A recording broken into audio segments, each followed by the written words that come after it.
começar. Pronto, agora sim, gravando.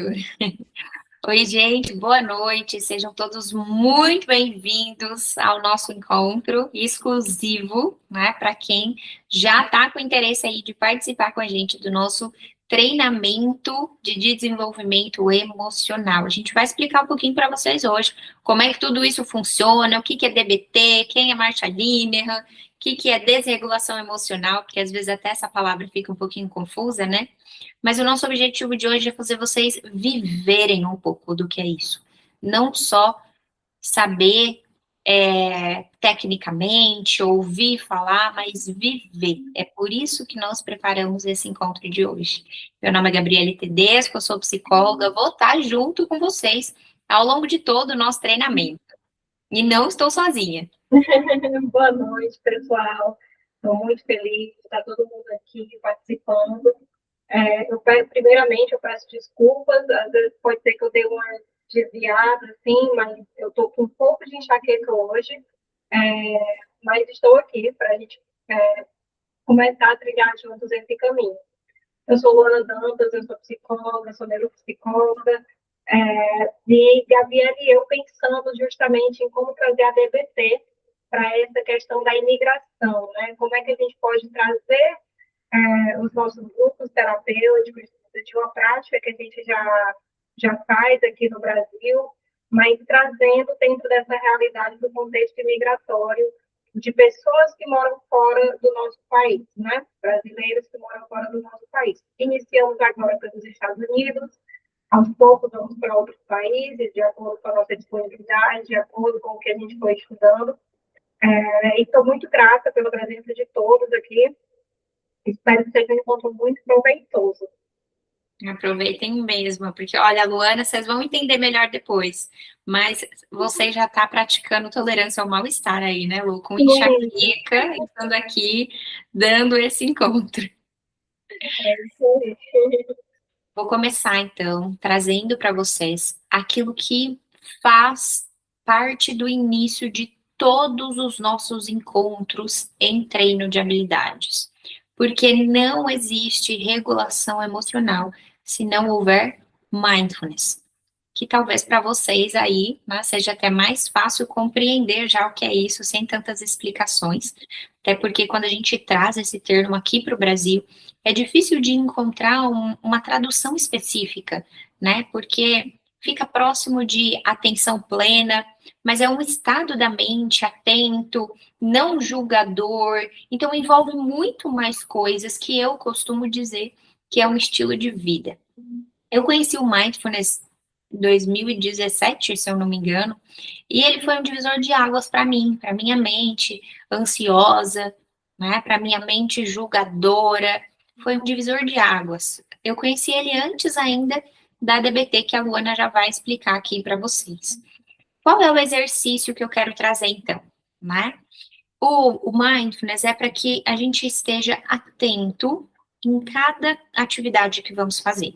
Então, talvez você está aí assistindo esse nosso encontro, fazendo outras coisas no seu dia a dia e não tem problema. Se for para ser assim, né? Se ou é assim ou eu não consigo assistir, assista desse jeito mesmo. Mas quanto mais você conseguir fazer o exercício de realmente concentrar totalmente aqui, faça isso. Se for possível parar e estar aqui conosco, faça isso, né? Porque, na maior parte das vezes, eu até falava isso recentemente com um dos meus pacientes, por isso que eu quero trazer isso aqui hoje para vocês. Pensa, vou fazer uma analogia aqui com vocês, tá? Pensa em um carro atolado em um areião, né? Um areião de terra, assim, o carro atolou. E aí, o que que eu faço para querer sair daqui? Eu acelero, acelero, e quanto mais eu acelero, mais eu levanto poeira e cavo um buraco. Isso é a nossa mente acelerada. A gente está assim constantemente levantando poeira. Sabe aquela expressão? Espera a poeira baixar? Deixa a poeira baixar? A gente vai fazer um exercício especificamente sobre isso agora, para deixar a poeira baixar, porque eu sei que vocês aí vivem, né, numa rotina muito acelerada em uma rotina muito focada em resultados, em produtividade, e a gente vai trazer aqui para vocês efetividade, né? Bom, para começar, convido você então a sentar em algum lugar, ou se você não tiver nenhum lugar para sentar aí, pode fazer em pé, mas faz uma pausa aí, vai durar 3 minutos esse exercício, de 3 a 4 minutos, tá? Deixa as coisas de lado, você tá com alguma coisa na mão, deixa de lado. Se você for fazer esse exercício em pé, deixa os braços soltos, paralelos ao seu corpo, tá bom? Se você estiver fazendo esse exercício sentado, tiver algum lugar para encostar as costas, encosta, ajeita a sua coluna, sem cruzar os seus braços, sem cruzar suas pernas. E você pode fazer o exercício tanto de olhos fechados quanto de olhos abertos. Como você se sentir mais confortável, mais à vontade, tá bom? O convite é fazer de olhos fechados. Mas se isso te incomodar demais e roubar toda a sua atenção, pode fazer de olhos abertos. Vamos lá? É um convite para pausa e respiração. O objetivo é apenas esse. Você não tem que chegar em nenhum lugar, não é uma meditação de Buda, não é nada. Não tenho muito tempo para explicar sobre isso hoje para vocês, a gente vai direto para a prática. Mas, ao longo do nosso treino de habilidades, a gente tem encontros específicos para explicar sobre isso, tá bom? Ajuste a sua postura, com os olhos fechados ou os olhos abertos, da forma que for mais confortável para você. Te convido agora a prestar atenção no seu corpo. Aos poucos, vai deixando a poeira baixar dos outros pensamentos que passam aí na sua cabeça e traga toda a sua atenção para o seu corpo, seja ele em pé ou sentado.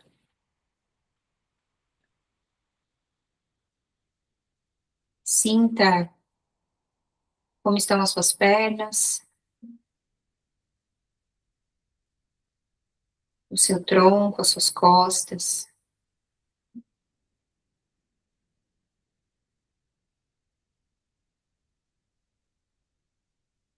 Sinta os seus braços.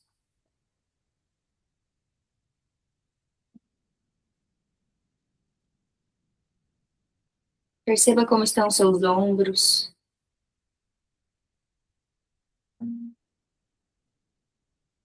Sem julgamentos, apenas perceba como está o seu pescoço.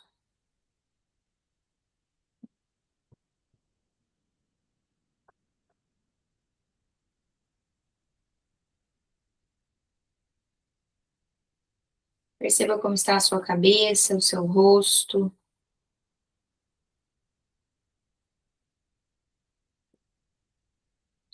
E agora eu te convido a prestar atenção na sua respiração, sentindo o ar entrando e saindo.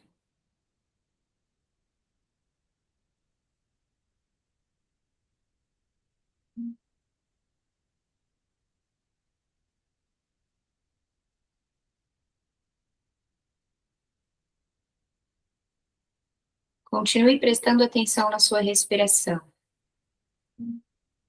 Quando vier qualquer outro tipo de pensamento, apenas deixe ele embora e volte a se concentrar na sua respiração.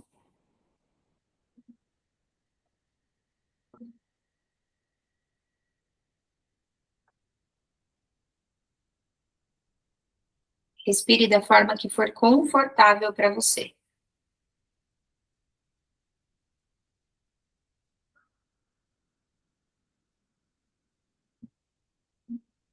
Sentindo o ar entrando e saindo.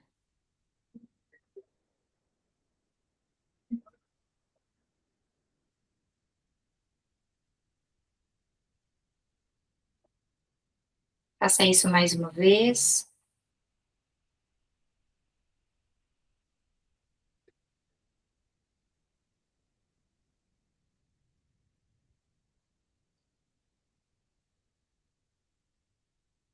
E agora você pode ir voltando aos poucos, abrindo os olhos.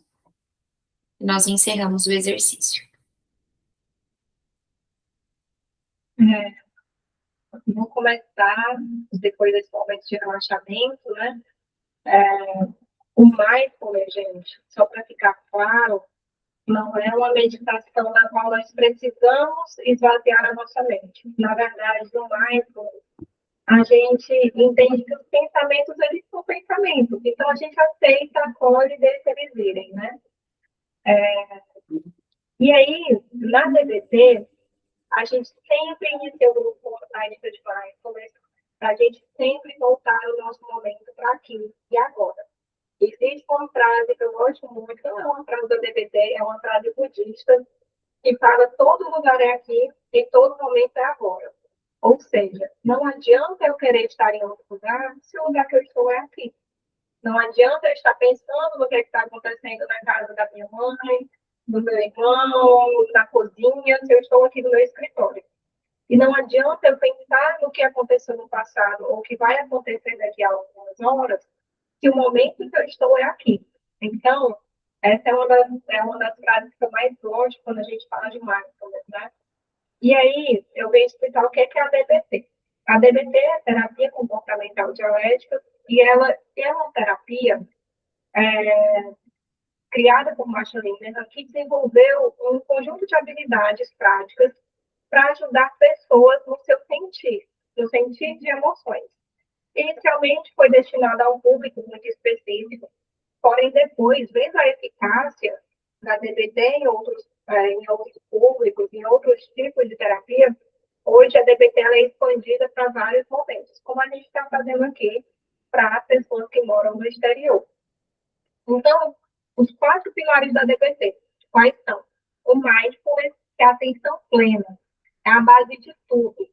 Não quer dizer, Luana, eu tenho TDAH, eu não consigo prestar atenção. Não quer dizer isso, gente. A atenção plena é você tentar sempre voltar no seu momento para aqui e agora. Todo lugar é aqui, todo momento é agora. É estar presente em um local sem se preocupar com notificação do WhatsApp. Então, já fica a dica para vocês. Dá uma viradinha aí, desliga as notificações do WhatsApp, vamos participar aqui. Segundo pilar da DBT é a tolerância ao mal-estar. O que significa isso? É suportar a crise sem piorar a situação. Vamos usar o meu exemplo de agora. Eu estou com enxaqueca, até falei com a Gabi, pelo amor de Deus. Estou com enxaqueca, vamos fazer o grupo. Como é que eu poderia piorar a situação? Acendendo a minha ring light. Melhoraria bastante a qualidade. Porém, para mim, eu não conseguiria suportar essa crise. E aí, por isso que eu iniciei pedindo desculpas a vocês. A terceira parte da DBT, dos módulos, significa a regulação emocional. O que é? É entender e gerenciar emoções. A gente compreender de onde aquela emoção vem e entender o que nós vamos fazer com ela. E o quarto módulo é a efetividade interpessoal, que é como a gente se relaciona com o outro de uma maneira saudável. Hoje a gente vai falar de mindfulness e um assunto que nós vivemos muito sem saber o nome, que é a invalidação emocional. Gabi, sinta-se à vontade para me interromper a hora que você quiser. O mindfulness, como eu já falei, ele é uma observação sem julgamento. Você sempre vai observar as coisas sem julgar. Quando a gente migra, e eu coloco a gente, porque o que muitos não sabem, eu sou nômade. Então, assim, eu tenho algumas experiências imigratórias, tanto dentro do nosso país, quanto fora.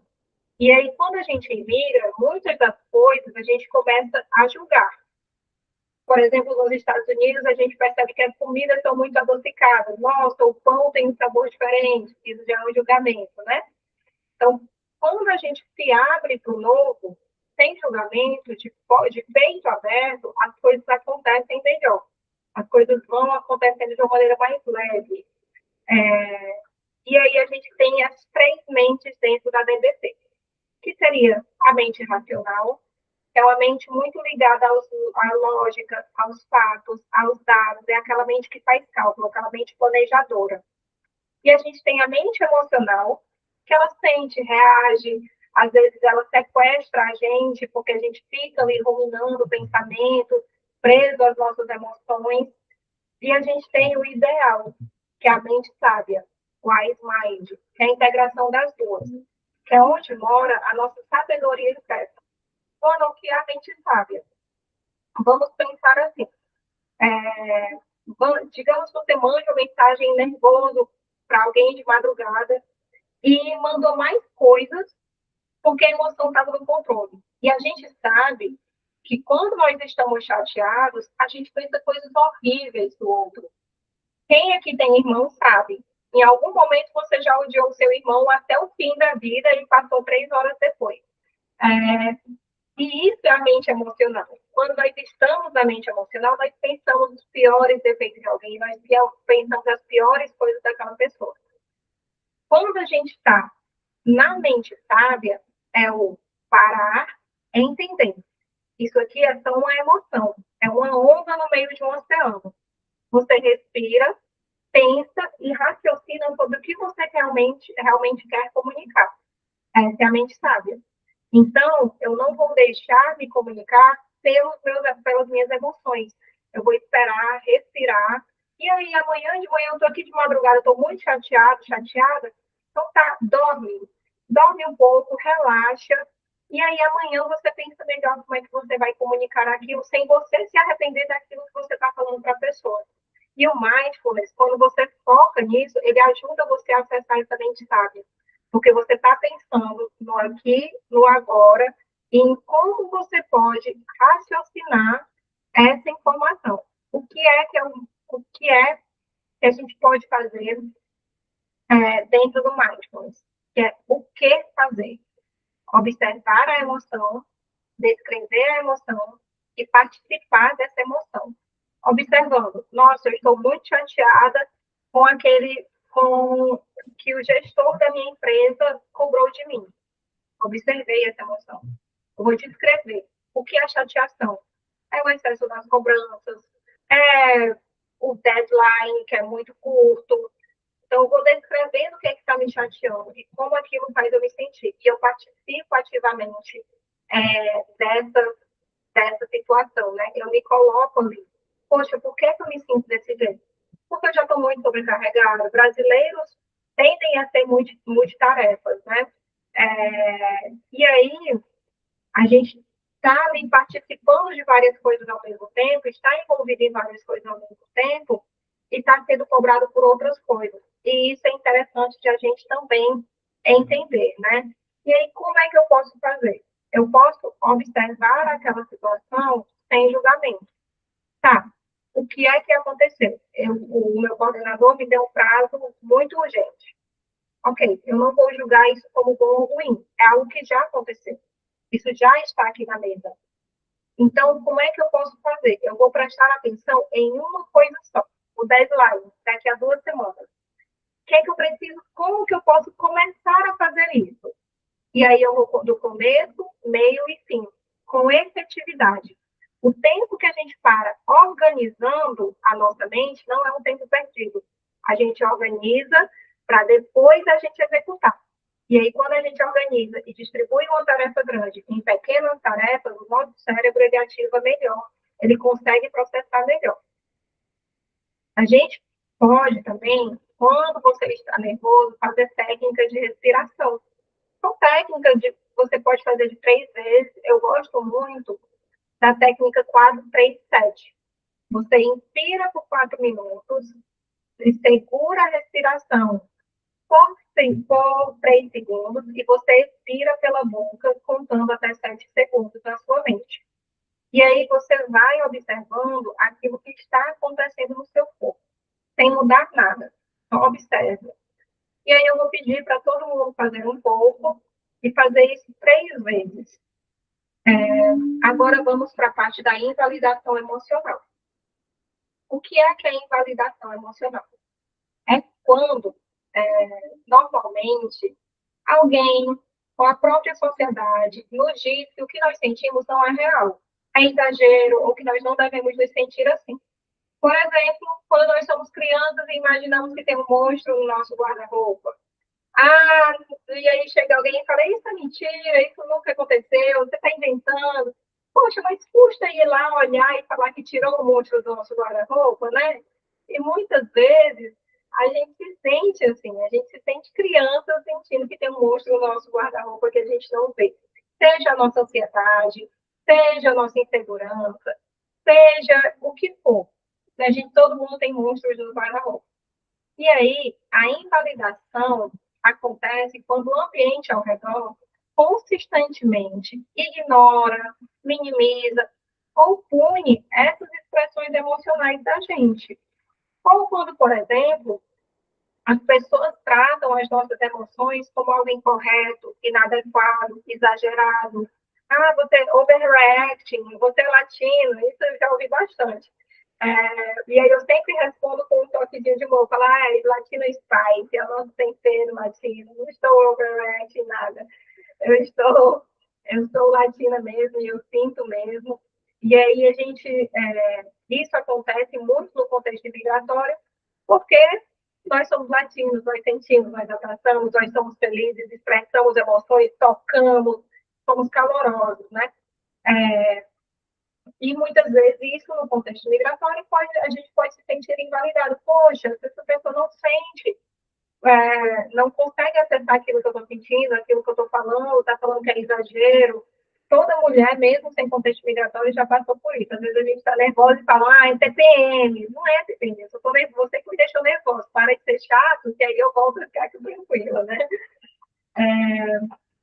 Ou então, quando, por exemplo, as pessoas atribuem causas incorretas para as emoções da pessoa. Você está assim porque você quer. Você que escolheu estar assim. Poxa, eu escolhi estar chateado, estressado. E aí, isso, com o tempo, as pessoas passam a internalizar essa mensagem e começam a se auto-invalidar. Então, a pessoa começa a se ver como uma pessoa exagerada, uma pessoa inadequada, uma pessoa muito expressiva, porque minha risada, eu preciso diminuir o jeito que eu rio, eu preciso diminuir o jeito que eu me expresso, eu preciso minimizar a minha emoção, e aí acaba acumulando aquilo. Como é que isso acontece também no contexto de imigrante? Quando, por exemplo, pessoas falam, você que escolheu vir, para de reclamar. Você ganha em dólar, o que é que você está reclamando? Ganha em dólar, em euro, o que é que você está reclamando? No Brasil, as coisas são muito piores. Seja grato por estar aí, por ter essa oportunidade de estar aí. Ah, você é muito sensível, latino, né? Nós fazemos as coisas desse jeito, seja no trabalho, na escola, no hospital. Muitas vezes a gente está ali numa questão burocrática, está resolvendo algo, e aí a gente ouve, às vezes, dos locais, né? We don't do things that way. A gente não faz as coisas dessa forma, a gente faz desse jeito, a gente se comunica dessa forma. Ou então as pessoas falam, nossa, lá no seu país todo mundo é assim, e aí reduz a experiência, e aí você se sente muitas vezes também representando uma nação de milhões de pessoas com uma única atitude sua, né? E você vai se invalidando e tendo essa perspectiva de que tudo que você faz está sendo muito analisado. Então, isso também acontece de ter um overthinking. Muitas vezes, em contexto migratório, as pessoas estão ali, convivem socialmente, chegam em casa e precisam repassar tudo o que aconteceu para poder se sentirem confortáveis de que o comportamento delas está ok, de que o comportamento delas foi adequado, de que agradou as pessoas que estão lá. Porém, é importante lembrar, a invalidação, ela não é só somente quando alguém é cruel. Às vezes, ela vem de pessoas que nós amamos, de pessoas que amam a gente, que se preocupam com a gente, ou na própria sociedade americana, que tem uma cultura diferente de expressar emoções, de falar, né, outro idioma. E aqui no grupo nós praticamos o oposto, que é justamente a validação. Então, aqui é um local para vocês se sentirem confortáveis em se expressar, em falar sobre as suas emoções, sobre os seus sentimentos. Porque, por exemplo, se você fala algo, o que seria no contexto de validação? Ah, você está exagerando. O que seria uma validação? Realmente, faz sentido, pelo que você está me contando, você ter reagido dessa forma. Foi, que tal você procurar reagir de outra maneira na próxima vez? Né? A gente acolhe o sentimento e a gente pode dar uma sugestão. Ou então, para com isso, para de choro, isso não é nada, você está vivendo um sonho. E o que seria a validação? realmente deve ser difícil se adaptar a um novo idioma, deve ser difícil se adaptar a um novo local. E aí é muito importante a gente também falar isso. A gente consegue entender por que dói, porque mesmo nossos sonhos podem ser difíceis de serem vividos. Mesmo aquilo que a gente sempre sonhou pode dar trabalho. Não é porque a gente está vivendo um sonho, está vivendo algo que seja grandioso, maravilhoso, que aquilo a gente não vai se sentir triste em algum momento. E a invalidação, ela pode até com situações, né? Quando a gente está vivendo um sonho, porém, às vezes, preocupado com o familiar, em casa, no Brasil. A gente está vivendo um sonho, porém, perdendo um casamento, uma festa de criança, um, um batizado, alguma data comemorativa importante da família. As situações invalidam o nosso sentir porque a gente mesmo pensa, poxa, mas aqui está tudo maravilhoso, por que eu estou sentindo falta de lá? Então, isso, a gente também vai trabalhar isso aqui dentro do grupo. Uma E coisa aí, importante, só para pontuar também, é que quando a gente começa a falar de invalidação, né, nós tendemos a pensar que, como você estava trazendo, né, que invalidação é quando alguém faz algo ruim para mim, né? Só que, na maior parte das vezes, a invalidação, ela não é intencional. Então, a outra pessoa fez aquilo não com a intenção de fazer algum mal para mim. Pode ter a invalidação, ela vem mais da forma que eu interpretei, né? Então, assim, uma coisa é algo intencional feito que, claro, invalida e acaba até trazendo, né, mal-estar, consequências negativas, né? Algo ruim mesmo que aconteceu comigo. A invalidação, ela pode vir em comentários sutis, em formas de reagir, que muitas vezes a intenção é positiva, só que o efeito em você não foi legal. E aqui não é sobre não invalidar nunca, porque a gente não consegue fazer isso, né? Até para nós mesmo. Então, não é uma ideia utópica de nunca invalidar, mas é de começar a perceber quando essas coisas acontecem, quando alguém faz isso comigo, que eu me senti invalidado, quando eu faço isso comigo mesmo, porque quantas e quantas vezes a gente olha de forma negativa para nós, para as nossas próprias conquistas, para aquilo que a gente sente, menospreza o que sentimos, isso é autoinvalidação. E às vezes a gente faz isso com os outros também, não intencionalmente, e fazemos. Né? Então, aqui é tudo para trazer mais clareza e, claro, evitar que a gente faça isso com nós mesmos ou com os outros, trazer essa clareza e depois, até no modo de relacionamento interpessoal, de afetividades, né, sociais ali, a gente trabalhar como eu reajo, como eu respondo, como eu lido quando alguém faz alguma invalidação comigo. Tem isso também aqui. Mas não é numa ideia de nunca faça isso, ou a partir de agora você nunca mais vai sofrer isso. Não é assim. É de trazer clareza e de trazer possibilidades, ferramentas para nós, para a gente conseguir lidar melhor, trabalhar melhor com isso e evitar com que isso aconteça. exatamente. E assim, gente, ao longo dos encontros, a gente vai percebendo que reconhecer as nossas emoções e reconhecer as emoções do outro não nos torna nem melhor do que as outras pessoas, nem pior. Nós não somos vítimas. Nós estamos novamente voltando para o mindfulness, aceitando a realidade como ela é. Eu aceito a realidade como ela se apresenta e eu vejo como é que eu posso trabalhar dentro dessa realidade para ela se tornar melhor para mim. Eu não vou ser uma vítima da situação, eu não vou estar nessa posição de esperar que todo mundo haja em prol do meu único e belo benefício, porque nós também agimos, nós somos seres humanos egoístas, nós somos seres egoístas, eu me incluo nisso.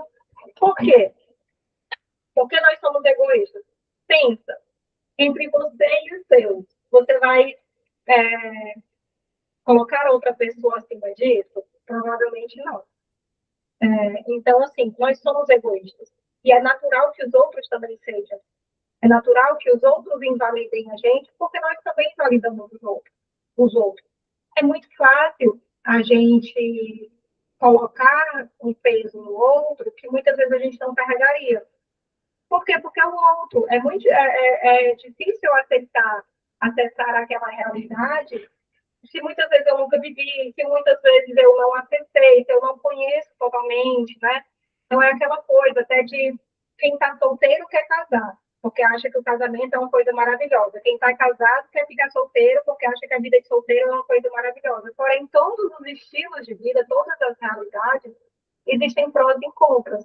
Existem aquilo que você quer carregar. E isso a gente vai trabalhar ao longo dos outros encontros. A invalidação, ela ocorre, e a gente entende no sentido imigratório, muitas vezes por falsas compreensões até. Então, por exemplo, o fato de a gente sentir em português e ter que traduzir por inglês, coisas que a gente sabe, piadas que a gente sabe em português, e a gente tem que traduzir elas, e às vezes perde a graça, perde o momento. Isso são em pequenas invalidações que a gente vive no nosso dia a dia. Não dá para viver uma vida 100% válida. Não dá para as pessoas serem 100% validantes com a gente, 100% acolhedoras com a gente, porque também pessoas têm seus dias bons e seus dias maus, né? É, e aí, para encerrar, eu gostaria de trazer se em algum momento dessa última semana, desses últimos 10 dias, você se sentiu invalidado, seja por alguém ou por você mesmo, teria algum momento que você ter focado no aqui e agora teria te ajudado, não agir por impulso, ter pensado antes de fazer, ter pensado antes de sentir mesmo, antes de permitir vir toda aquela cascata de sentimentos. Poxa, o que é que está me levando a sentir assim? Como é que eu estou, por que é que eu estou reagindo dessa forma? O que é que está acontecendo comigo? Em que momentos também você invalidou o outro? Porque isso acontece. A gente é ser humano, nós não somos perfeitos. A gente invalida mesmo, né? Em que momento você invalidou o outro? Às vezes você pode ter invalidado alguém da sua família, alguém do seu trabalho, às vezes você pode ter menosprezado o sentir de alguém, menosprezado a maneira que alguém vê, porque do mesmo jeito que a gente ouve, aqui nós fazemos desse jeito, muitas vezes a gente também expressa dessa forma. Ah, porque minha família não é assim. Nossa, como vocês americanos são estranhos. Vocês não são, a minha família gosta de se reunir, vocês, não sei, tem que ligar para marcar horário, para ver seus próprios irmãos na casa deles. Você tem que agendar como se fosse um encontro com muita antecedência. Então, assim, isso também é invalidar a cultura do outro, né? Nossa, o milho de vocês é doce, o nosso milho é salgado, porque o milho americano tem um sabor mais adocicadinho, né? O nosso milho ele é um pouco mais neutro. Então, assim, isso também é invalidar. E ninguém gosta, né, de que alguém chegue na casa e julgue a casa. Então, assim, do mesmo jeito que a gente quer ser tratado como boa visita, nós também temos que ser bons visitantes. Então, é isso. Eu espero que a gente esteja juntos nos próximos encontros e conto com vocês. Até mais. Muito obrigada, gente. Obrigada a todos vocês que estão aqui, que irão assistir essa aula, esse encontro, né? Porque estar aqui já envolve também muita dedicação, muita disposição. E nós vamos trabalhar muito com a disposição de vocês. Estar dispostos muda, transforma, né? A nossa vida, a nossa realidade, o nosso contexto, e por vezes até as pessoas à nossa volta, indiretamente. Nos nossos encontros, a gente vai ensinar vocês a fazer isso também, né? Então, mais uma vez, obrigada. Esperamos vocês nos próximos encontros. Um abraço, pessoal. Obrigada.